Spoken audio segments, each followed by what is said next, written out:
first day back, we did ankle picks, and also what to do if he steps back from the first ankle pick. So then you just go with the other knee and then go for the other ankle. And then transition to close guard. So the scenario is that you successfully do the ankle pick, but then you mess up and you get caught in close guard. So do the traditional stand up from close guard where you grab the lapels, tuck the other arm under the wrist under. So details are the arm holding lapels run straight to pin your opponent to the ground, and then the other arm run tucked into your side with your palm up to lock it in. So I've been having trouble where I might grab the sleeve, but then he just like kind of rips it away. So you want to tuck your elbow into your side with the palm up, so you have like a bicep kind of lock on it, and that'll hopefully give you a better grip on it. Then you bring the leg that's on the same side as the arm you're holding up. You want a 90-degree angle on the knee. You don't necessarily have it near the body.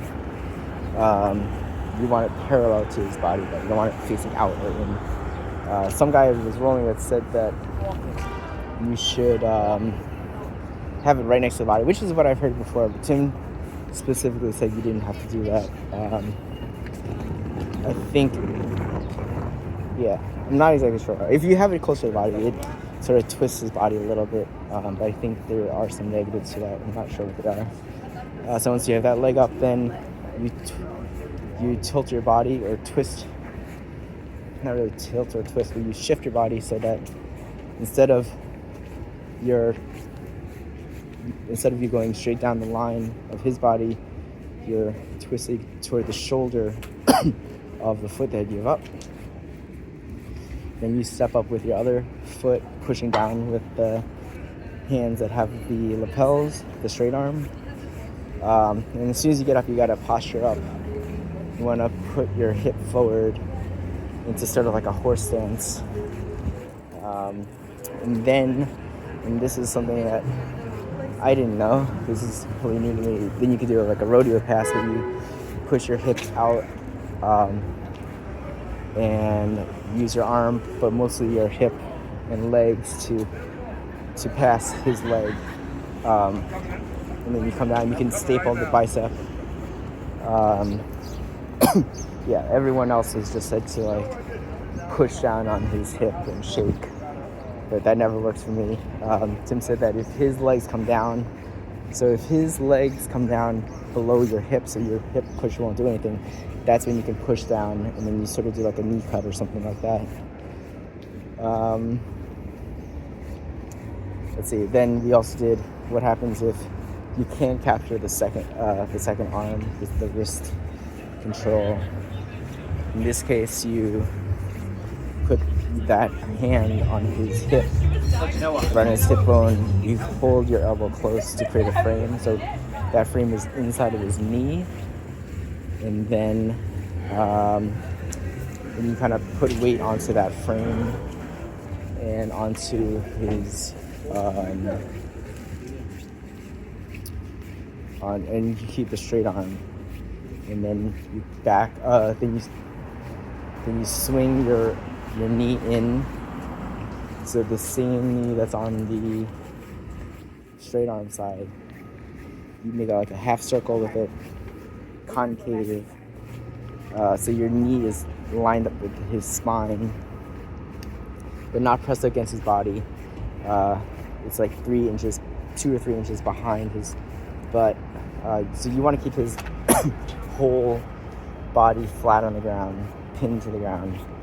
And then you use that straight arm and the frame that's on the inside of his leg, and you push back. You can posture up a little in order to break the guard open. If his legs are too long for that to work, then you move the lapel of your hand to his other hip bone, create a frame there, and then push against. I had a little difficulty with that because, well, first the guy I was against, his legs were like really long. But I think I wasn't using the frames well enough to hold his body into position while I'm moving backwards. Did against Jeremy, he said it worked a lot better. He said that like moving your butt back isn't enough. You also have to posture up. He said as soon as I stood up a little, or like, you know, brought my back up a little, it worked a lot better. Yeah, so that's it. And then rolled. Jeremy said, or not Jeremy, Suresh said that he was hurt, so he was just watching. He said that a lot of people, after Tim shows the technique, there's like a huge difference between the big guys and the small guys. The big guys kind of just power through the move, while the small guys like listen more and do the technique. Like, obviously not perfectly, but they're more likely to follow the technique, and the big guys are more likely just to like go through the motions of the technique and not really do it that well. I think that's because, well, obviously they can sort of force the move without doing the technique correctly because they're bigger and stronger. And I've noticed that before. You know, when I'm rolling, is that the bigger guys are, for example, they just use their arms to manipulate, to move me, rather than their whole body is like not in unison. They're just using like their arm to throw my legs across, rather than having like a flowing motion throughout their whole body. Yeah.